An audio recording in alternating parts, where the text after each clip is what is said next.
Fala, meus amigos, como vocês estão? Está tudo bem com vocês, com a família? Espero que esteja todo mundo bem aí, protegido. Bom, nesse vídeo eu vou falar sobre 5 small caps que na minha visão estão descontadas, né? No vídeo anterior eu falei sobre 5 ações de boas empresas que estavam descontadas. Aí o pessoal pediu, Álvaro, fala de small cap, traz aí, eu sei que você gosta de falar de small cap, então traz alguma small cap que seja boa e que você entenda que esteja descontada. Aí eu fiz esse estudo aqui e vou trazer para vocês, tá? Já pedi para você deixar o seu like, comentar se você tem alguma, se você não teria alguma dessas, se você enxerga alguma outra small cap que na sua visão esteja aí descontado ou não, independente da questão de estar descontado ou não, alguma boa small cap. E se inscreva no canal se ainda não for inscrito, tá? Sempre lembrando, isso aqui é um estudo, isso aqui é curiosidade, isso aqui é minha opinião.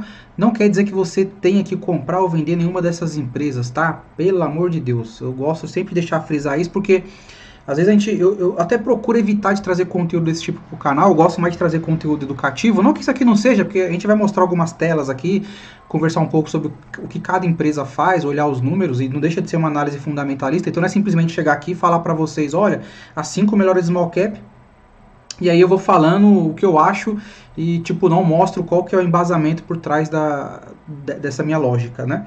Então, mesmo quando eu tiver o meu CNPI na mão, e em breve isso vai acontecer, assim que passar essa pandemia eu vou fazer as provas, né? O dinheiro já tá até separado, é carinho, né? Vamos ver aí para reduzir isso aí, né, o APMEC. Eu achei bem caro as provas, mas ok, vamos fazer aí. Se eu não me engano é em torno de 1.200, né? R$620 cada uma. Dá 1.000 e alguma coisa, mas enfim. E mesmo quando eu tiver meu CNPI na mão, não quero vir aqui no canal indicar nada para vocês, né? Não tenho esse interesse, não quero trabalhar no mercado financeiro, não vendo curso, não faço nada. Eu só quero que vocês aprendam, né, a ter um pensamento crítico, né? Então, mesmo eu vou falar algumas ações aqui que vocês vão falar, puta, que porcaria, que lixo. E legal, é isso mesmo, né? Então, a intenção é essa mesmo, que vocês cada vez mais tenham um pensamento crítico. Tem muita gente nova chegando no canal, gente que quer aprender, e tem muita gente que já é esperta, que já sabe, que já conhece até mais do que eu, né? Não é porque eu tenho um canal no YouTube que eu sou mais inteligente que ninguém, não, pelo amor de Deus. Mesmo tendo formação na área, cada vez eu aprendo mais, né? Então, conforme a gente vai evoluindo como investidor, nós vamos aprendendo cada vez mais. Tem coisa que eu de fato não quero aprender, tá? Então, eu não quero aprender a fazer trade, eu não quero aprender a fazer opções, mesmo sabendo. São desmembramentos de investidor que eu não quero ter na minha vida, não quero ter essa preocupação, o meu foco é o longo prazo. Então é esse tipo de conteúdo que eu vou estar sempre trazendo aqui no canal, tá? Então, essas ações não são ações de médio prazo, na minha visão são ações que se eu tivesse na carteira, ou se um dia eu pretender colocar, dessas aqui, por exemplo, só uma eu tenho na minha carteira, né? As outras 4 eu não tenho, mas se colocasse na carteira seria sempre com o pensamento de longo prazo, de carregar aí até virarem, quem sabe, grandes empresas, distribuírem bons dividendos, ou não, de repente são empresas que acabam não andando muito para frente, fica anos andando de lado, ou empresas que de repente até deixam de existir, pode acontecer, né? A renda variável varia, né? Tem aquele famoso ditado, você não tem certeza de nada, nós nunca temos certeza de nada. Então, small caps você tem que tomar muito mais cuidado, tanto na análise quanto no peso que você dá nas suas ações, né? Então é lógico que eu tenho small caps na minha carteira, eu tenho Banco Pan, né? Tem gente que jamais teria Banco Pan, eu tenho Banco Pan. Eu tenho a primeira ação que eu vou falar aqui, ela é mais arriscada.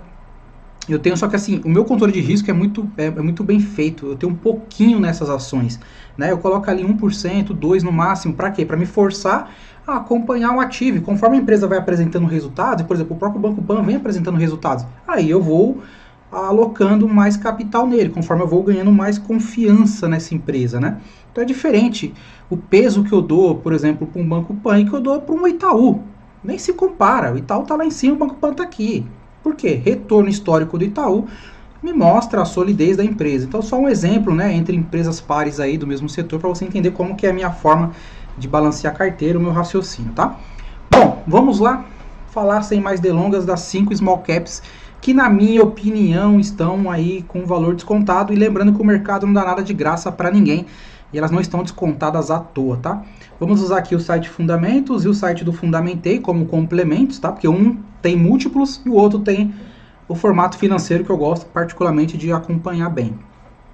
Então, a primeira empresa é a Profarma. Tem vídeo no canal fazendo uma análise dela, essa small cap da Profarma, tá?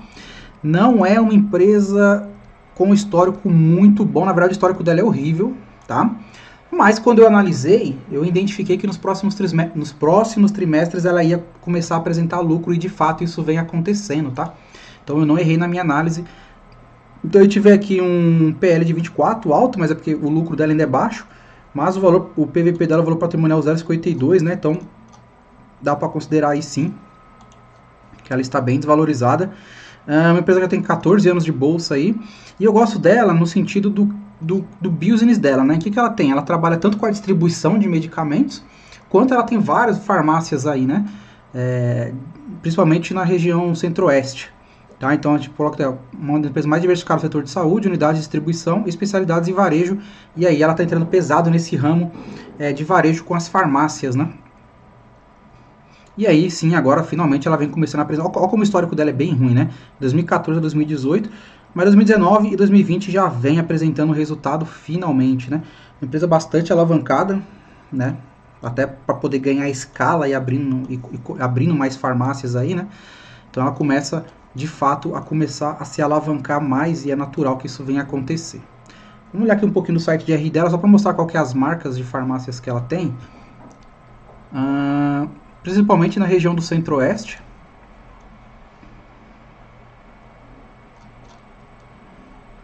Conseguiu fazer um caixa aqui, né? Tem uma margem baixa, o que é natural para o setor. Um EBITDA razoável, crescendo o EBITDA, isso aqui é importante, né? Crescendo o EBITDA naturalmente, você faz alguns ajustes operacionais, você começa talvez a conseguir apresentar lucro, né? Vamos ver aqui se fala no site dela. Eu não gostei o site dela antes era melhor, né? Quando eu fiz análise pro canal, o site de RI dela não tava essas imagens aqui de fundo. Eu não gosto quando coloca flash na imagem. Eu gosto de coisa mais estática. Então fica a dica aí pra eles arrumarem a bagaça. Eu gosto quando o site de RI ele já vem direto pro que interessa, né? Quer mostrar o que a empresa faz, fabrica, quais são as marcas que ela tem. Então já não... Eu não gostei desse novo site de RI deles, não. Tem que mandar um e-mail lá reclamando.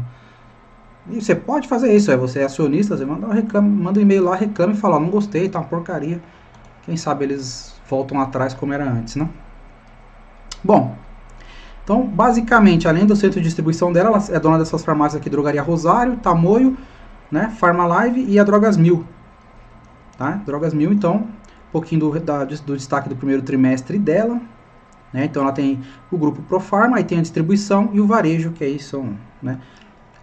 A distribuição tem um peso bastante relevante na receita dela, interessante, mas cada vez mais ela entra nessa parte de varejo, que é exatamente abrindo, né, essas farmácias, que na minha opinião é um setor perene. Então ela está no setor perene, mas é uma empresa que a gente vê os indicadores aqui e tem que entrar sem emoção. Você pode ter qualquer empresa na sua carteira, qualquer small cap. O que vai definir o seu sucesso ou o seu fracasso é a emoção que você dá no ativo. Então não dê emoção nesse tipo de papel. Devagarzinho, sem emoção, sem entusiasmo. Vou acompanhar aqui, tranquilo, de boa, vamos ver os próximos trimestres. Tranquilo, né? O cara vai vender o carro, o cara vai pegar, vai vender o cara vai vender uma baita empresa que ele tem na carteira, que sempre deu resultado, para poder arriscar, né? Para poder apostar. Então, assim, investimento de longo prazo não é aposta, tá? Bom, uma outra empresa que, na minha opinião, está barata, agora que é a segunda empresa que, na minha opinião, está com um valor aí bacana, não particularmente com essa empresa, mas eu fiz a análise dela e achei bastante interessante o case. Na verdade, o case não achei tão interessante, mas achei que é uma boa empresa redondinha, né? A Yoshop Maxion, né? Yoshop Maxion, acho que é assim que fala, não tenho certeza. Uma empresa que tem 80 anos aí, ela é líder mundial na produção de rodas automotivas e conta 33 unidades Fabris localizadas em 14 países. Então também tem uma parte aí dolarizada, né? Uma empresa bastante diversificada em outros países. Olhando aqui o retorno não é aquelas coisas, nos últimos 20 anos é muito bom. Esse não tem muita coisa aí, porque o lucro segue a cotação do caso, né? Tem que ver aqui, né? O lucro não vem muito... Um ano vem bem, outro ano vem mal. Então se a gente colocar aqui, por exemplo, o gráfico de lucros dela, né? Ó, uma boa crescida agora, né? Mas não é aquela coisa, não é aquela linha reta bonita aqui, né? Bom, PL de 6,24, valor patrimonial 0,45, bem abaixo, né? Então podemos dizer sim aí que é uma empresa que, olhando múltiplos, está de certa forma descontada. Tem uma dívida alta aqui, né? Ficar de olho nessa dívida. Mas vem apresentando lucro, né? Não teve uma crescente agora nesse trimestre, baixou bem, mas ok. né, de 2016 até 2019 foram 3 anos de crescente, até por isso as pessoas, ninguém nem sabia que tinha essa empresa na bolsa, começaram a olhar para ela, e acontece muito isso, né, então às vezes alguém vai lá, faz um vídeo de uma empresa dessa, porque durante 2, 3 anos ela vem de lucro crescente, e aí você acha que ela vai sempre apresentar esse lucro crescente, e aí vem a realidade e te mostra que não é bem assim que funciona, tá? Tem aí um caixa de 1 bilhão, baita caixa que ela conseguiu montar aí, então possivelmente é uma empresa que vai conseguir tocar tranquilamente aí essa questão da pandemia e tudo. Paga ali seus proventos, né? Não é nenhum, historicamente não é nenhum absurdo, mas se comparar até por conta da queda da cotação dela, o dividend yield de 7,4. Toma cuidado com esse dividend yield aqui, não dela, mas de várias empresas, porque o dividend yield, um dos cálculos deles é o preço, né? É o preço da ação dividido pelo que pagou de dividendos nos últimos 12 meses. E aí, como as ações apanharam bastante, vem caindo, né? Por conta da crise aí, esse indicador vai enganar bem. Então você vai pegar uma empresa com yield de 10, de 8, mas se você colocar na realidade quando a bolsa estava em, sei lá, em 100 mil pontos, por exemplo, o yield cairia aqui para 3, para 4, até menos. Então toma cuidado muito com esse indicador de dividend yield, de achar que a empresa sempre vai pagar isso aqui, e quando você vai para a realidade não é bem assim que funciona não, tá? Então, muita empresa vai ter o dividend yield alto aí por conta da pandemia, não necessariamente ela sempre foi um histórico. Mas é uma empresa interessante, particularmente ficaria esperto com esse setor aí, não é um setor que me agrada muito, o setor industrial, é um setor bastante, podemos dizer até de forma, é um setor cíclico, né?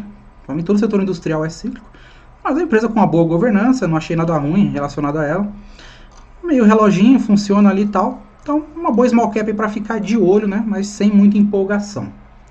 Bom, a terceira empresa é o Banco ABC. Ultimamente, bastante pessoas falando sobre o Banco ABC, né? Deve ter alguma casa de análise recomendando aí, o pessoal fica com ele na cabeça. Mas vamos lá. Dividend yield de 9, mas aí, mesma coisa, vamos ficar esperto aí, né? Vamos ficar esperto referente ao histórico, se de fato sempre foi assim. PVP de 0,63 também, bem abaixo.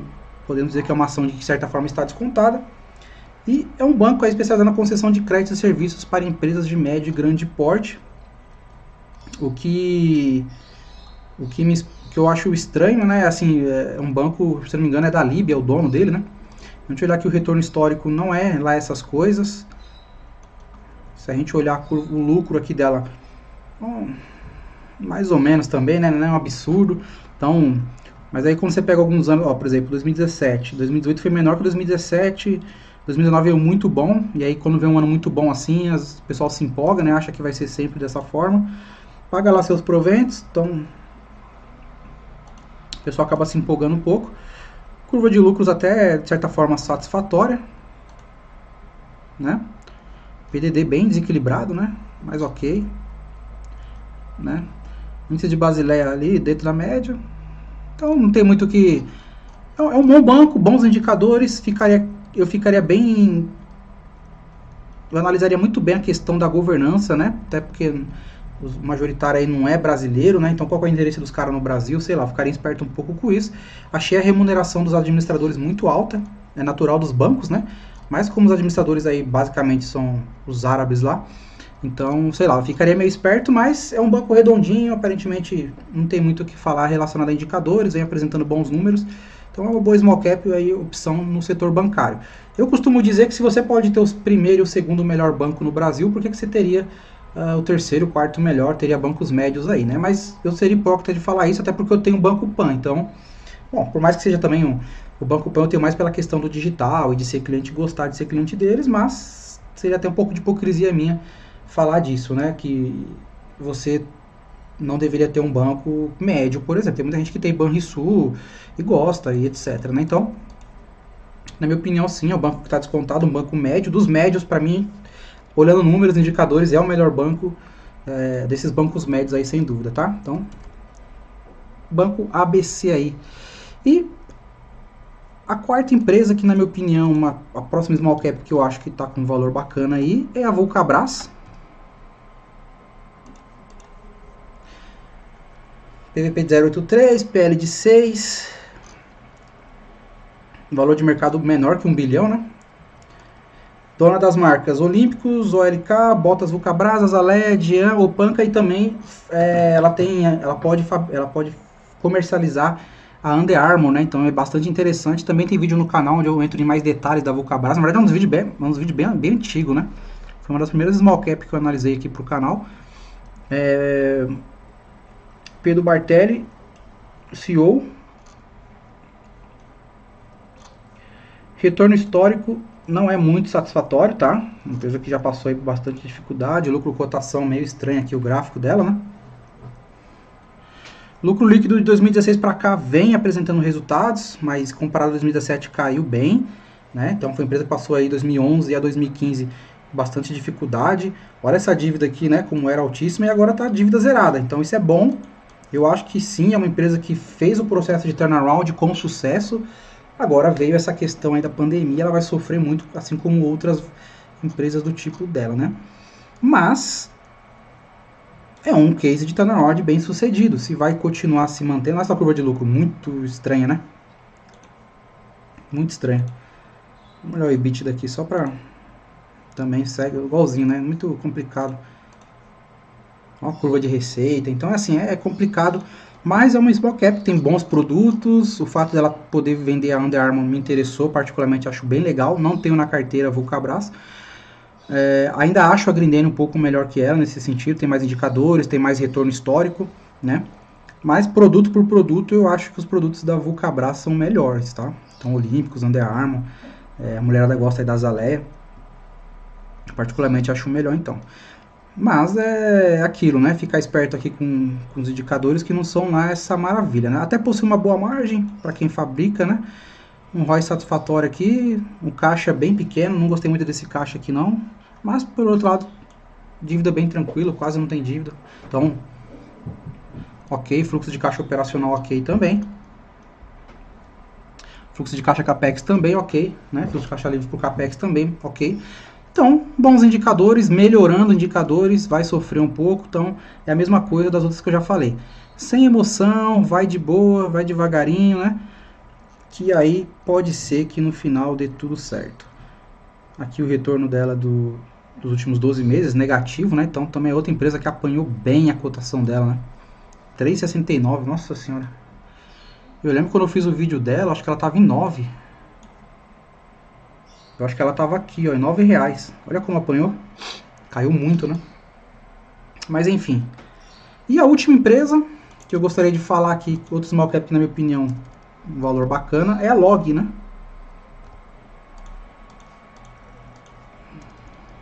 Admito que nunca parei para analisar muito a Log, parei agora, né? Quando eu fiz esse... Porque o que eu fiz? Eu fiz um filtro no Fundamentos, pegando empresas que o valor de mercado de small cap, né? Que tinham lucro, apresentado lucro nos últimos trimestres aí, que tinham... que eu gostasse, né, do produto que ela faz, etc, ou do case da empresa. E aí eu trouxe aqui, fiz esse filtro e trouxe essas empresas e a Log saiu nesse filtro. Então, valor PVP 0,75, PL alta aí também, porque não apresenta tanto lucro assim, né? Lembrando que o PL tem a ver com o preço sobre lucro. E aqui no site dela, o que ela faz? A Log Properties atua na incorporação, construção, comercialização e gestão de condomínios logísticos, né? Ah, Álvaro, não é melhor então ter um bom fundo de logística? Não sei, aí fica na análise de cada um. Eu particularmente gostei, quando eu vi aqui, uma empresa do grupo MRV, né? Não tem lá um retorno histórico para a gente acompanhar, mas satisfatório com uma empresa de 2 anos aí, né? Tem 7 anos na bolsa. Bons indicadores, nada sensacional. 2014 aqui, algum não recorrente bem fora da curva. Provavelmente deve ter sido alguma venda de algum desses galpões aqui, porque o lucro bem não recorrente mesmo, né? Comparado com os outros anos. Mas nunca teve prejuízo. Das que eu analisei aqui, junto com o Banco ABC, foi uma das que nunca teve prejuízo aí, histórico, né? Dados crescentes, então cai aí na análise do pessoal. Um bom caixa, dívida um pouquinho mais alta, o que deve ser padrão, né, para quem tem que fabricar, né, construir esses galpões, depois comercializar e fazer a gestão, então deve ser natural ter que utilizar mais dinheiro aí para poder ter essa manutenção.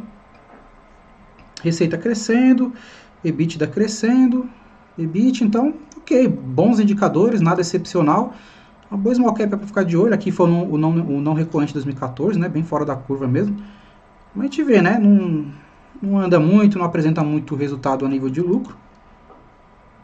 paga pouco dividendo, né? Payout ali bem baixinho mesmo, 10 milhões de dividendos aqui, então bem pouquinho, mas é uma empresa que vale a pena ficar de olho. Não sei se é melhor um bom fundo logístico ela, mas aparentemente eu gostei do institucional da empresa, do que ela faz, né? Li bastante aqui sobre localização estratégica, qual que é a forma que a empresa faz para poder identificar o melhor terreno para construir esses galpões. Tem que fazer sentido, tem que ser em beira de estrada, rodovia, até para os clientes terem interesse em colocar lá os seus produtos, né? Então, também achei interessante a Log, nada sensacional, nenhuma dessas 5 empresas você tem que colocar muita emoção, né?